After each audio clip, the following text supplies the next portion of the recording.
Blue Beast Tales by the Paranoid PI. Temporal body clock. Falling through Earth. I'm the youngest I'll ever be, but this gets old quick. I've seen it all, dirt, worms, roots, you name it. How did I get here? We're still working that out. This sick society buried me in obligation and debt. In my steep descent I awaken the spirits from their ancient slumber. Not much more to it than to fall with style. We're all descending at our own rate, comparison is the theft of joy. I miss the beaches, the sand, sun, and surf. At the very least there's little or nothing a beach asks of you. Unlike the buildings, engines, and chipboards, which must be fed raw material to endure. The thoughts kept racing, but he couldn't keep pace. The drop began subtly, a tremor rather than a lurch.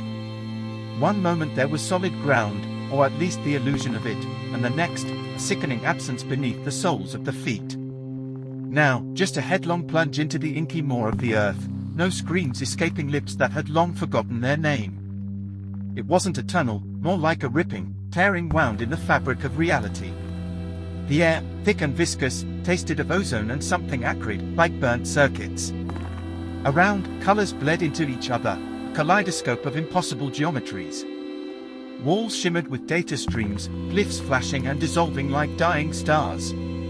Were these the tectonic plates, or just strata of forgotten algorithms, the discarded code of a world obsessed with optimization? He fell past shelves stacked high with obsolete technology, humming faintly, ghosts of processes long since rendered irrelevant.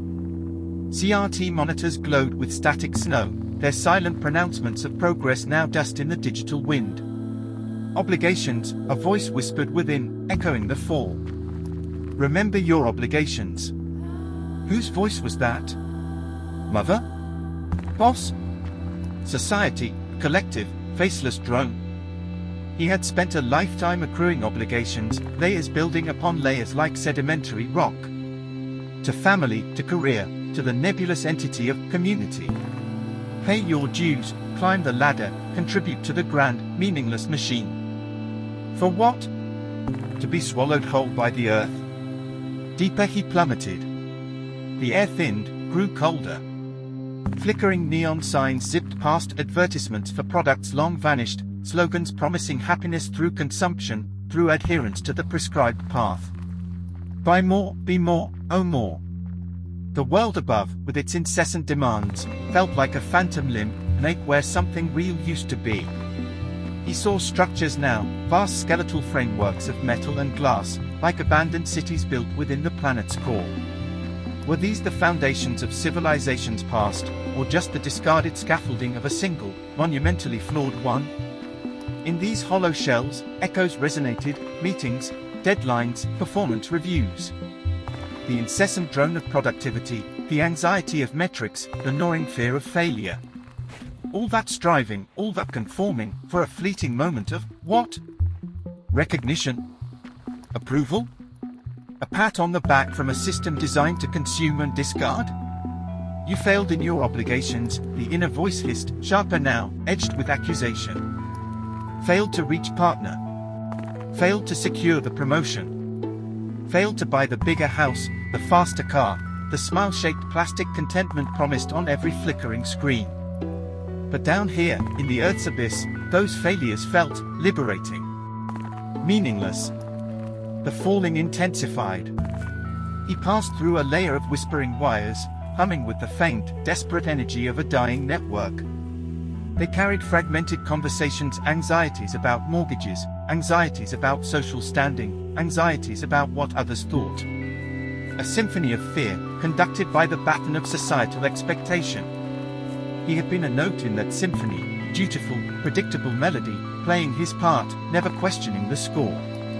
He saw his life flash before his eyes, not as a highlight reel, but as a series of compromises. Small betrayals of self, traded for acceptance, for security, for the illusion of belonging.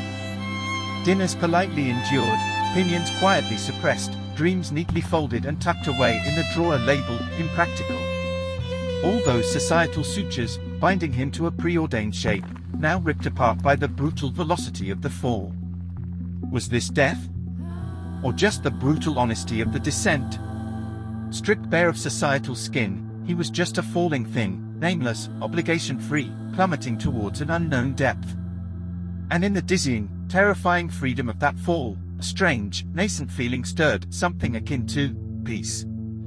Or maybe just the numb acceptance of a life lived, and now, finally, unlived. The earth rushed up to meet him, or perhaps he rushed down to meet it. It was hard to tell which way was up or down anymore. There was only the fall, the endless, liberating, terrifying fall.